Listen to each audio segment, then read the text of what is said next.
What is going on, guys? Welcome to your third tutorial, and in this tutorial I'm going to be covering addition in scientific notation. Now, to be honest, whenever you're working with addition and subtraction in scientific notation, it's kind of easy. The only time it gets tricky is whenever you're working with multiplication and division. Whenever you have to multiply two of these bad boys together, it gets kind of weird whenever you have to do it on paper. So in order to understand that, we first need to understand addition and subtraction.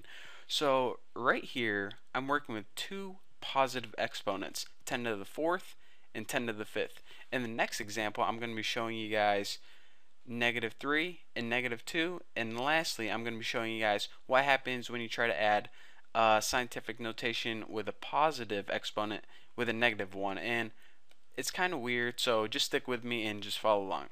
So say we have two huge numbers right here, and these are really big numbers. They can symbolize, your mom's weight plus your grandma's weight, burn, or something like that. So the very first thing we need to do is convert these to, I'm just going to call them real numbers, basically numbers that we can understand. So 6.214 times 10 to the fourth is 62140. So 2.461 times 10 to the fifth is 2461 with two zeros. So now what we need to do is we need to take this number, 62,000, and add it to 246,000, plus some change. So whenever you add these two numbers together, you get 308,240.00. Now, we aren't done yet. If you ever had this question on a test from, your science teacher or whatever, you need to take this final number right here and you need to convert this into scientific notation.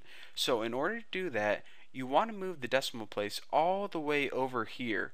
So you're saying, alright, here's where I want it to be, but here's where it is right now. All you need to do is count the spaces. 1, 2, 3, 4, 5. So basically, your final answer is this: 3. Make that a little easier to see. 0, 8, 2, 4. You can forget about all these extra zeros, times 10 to the fifth. So that's your final answer: 6.214 times 10 to the fourth plus 2.461 times 10 to the fifth equals 3.0824 times 10 to the fifth. There you go. So aside from that, we also need to learn how to add two really small numbers together. So say we have a number like 3.6 times 10 to the third plus 2.4 times 10 to the -2. And again, like I said, these are two really small numbers, like, maybe your mom's IQ score, burn, and yeah, these corny jokes are going to be coming all day long, so just get used to them. So this number, whenever we convert it to scientific notation, or excuse me, convert it to a real number, is yeah, that's embarrassing.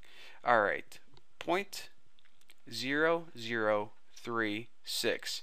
And this bad boy over here, whenever we convert this, is 0.024. So whenever we add these numbers together, we get 0.0276. But if you put this as the final answer on your test, your teacher is going to frown upon that and probably take some points off. What you need to do is you need to convert that to scientific notation. So this is where you want the decimal point to be. So we need to move that 1, 2 spaces right there. So 2.76, and make that a little bigger, times 10 to the -2 is going to be your final answer, because remember, if you move it 2 places, then you need to make your exponent 2 right there. So this is your final answer. That's what they expect to see on the test. So now, last but not least, say you have a really big number like this one. Yeah, I'm going to be doing that like all the time too. 9.3 times 10 to the third plus a really small number, 1.6 times 10 to the -2. Well, let me go ahead and convert these numbers first so you can see them a little bit easier. So this number right here is 9300, 9,300, plus this small number over here is 0.016. Better write that down. So whenever you add these together, again, you don't need a calculator for this, it's 9,300.0 6. But obviously, like I said, this, let me make that a little bit bigger. This is not nearly good enough to go as the final answer on your test. What you need to do is you need to convert this to scientific notation. So right here is where we want the decimal point to be. So we have to move it 3 places to the left. So our final answer is 9.3. How many zeros? 1, 2, 3. 1, 2, 3, 1, 6 times 10. And you remember how many places we move that to the left? 3. So that's our final answer that can go on our test. So this number right here plus this number, whenever you add them and convert them to scientific notation, is this number right here. So again, like I said, that's how you use addition in scientific notation whenever you have two positive exponents, two negative exponents, and in this case, a positive exponent and a negative exponent. So that's how you do that. And again, subtraction is really simple as well. The only way it gets really confusing whenever you're trying to do it is when you're working with multiplication and division. And we're going to eventually be covering that.